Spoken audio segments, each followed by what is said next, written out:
In the Sycamore Leaf, dated May 16, 1982, there was this article, 36 Years of Faithful Service. In 1946, at the request of a then new resident of the Home for the Incurables, now King's Daughters and Sons Home, Jackson Avenue Church of Christ started conducting a worship service each Lord's Day for the residents who were members of the church, and have done so ever since. This resident, Aubrey Campbell, now deceased, had asked other nearby congregations, but they all refused.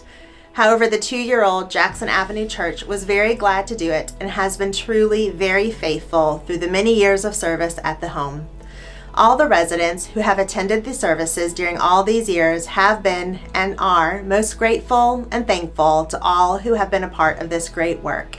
It means more to the residents than anyone, except our Lord, will ever know. Robert Mason.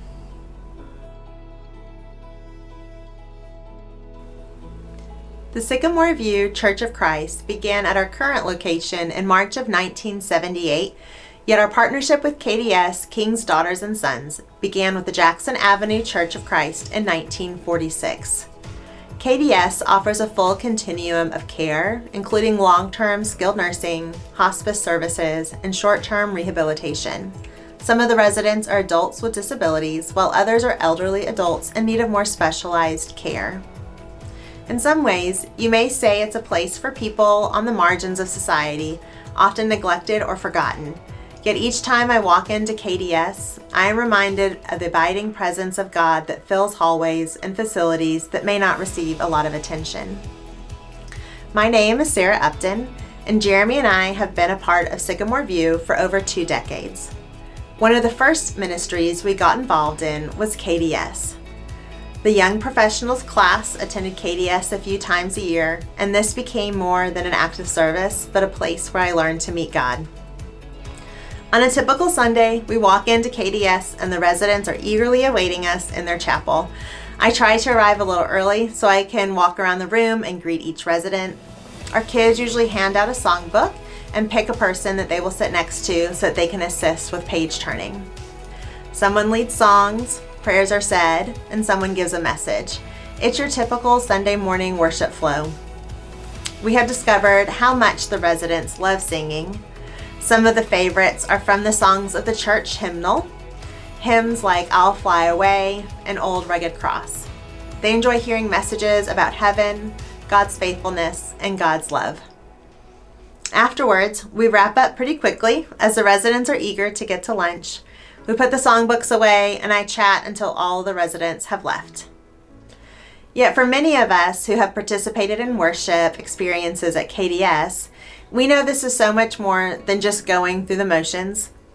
It's about meaningful connection. When I arrive, I attempt to make my way around the room to speak with each resident who is present.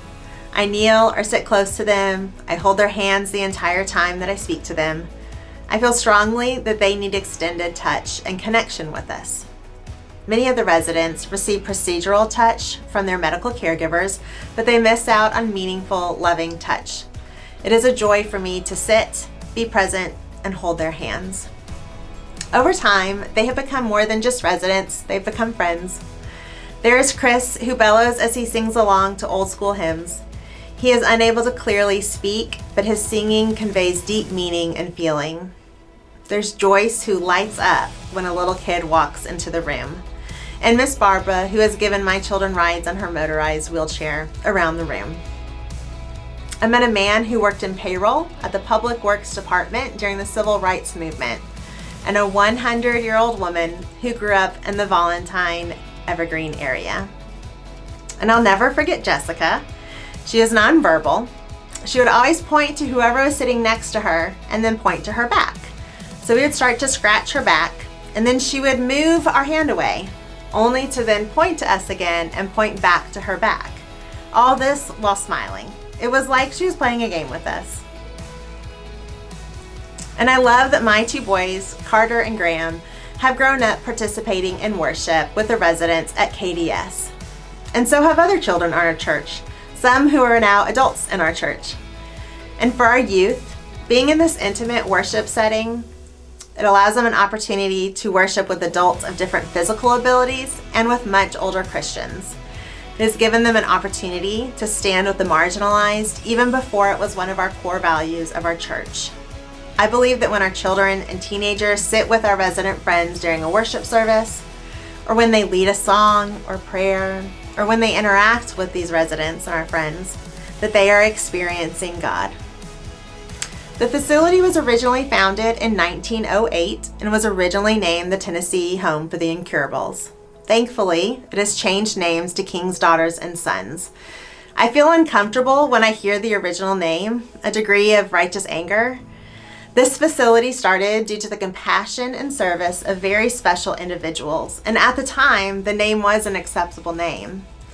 But there's something beautifully redemptive in the current name of King's Daughters and Sons. The people who live at KDS are not lesser than, they are not the least. They are beautiful and made in the image of God. I think their name, King's Daughters and Sons, reflects who they are. As a speech therapist, people with disabilities have a special place in my heart, and at KDS, I feel a deeper connection with them. It's a small little taste of heaven coming to earth. It's a reminder that God will not stop writing his story of redemption. It is a story that God keeps writing and that we get to be a part of.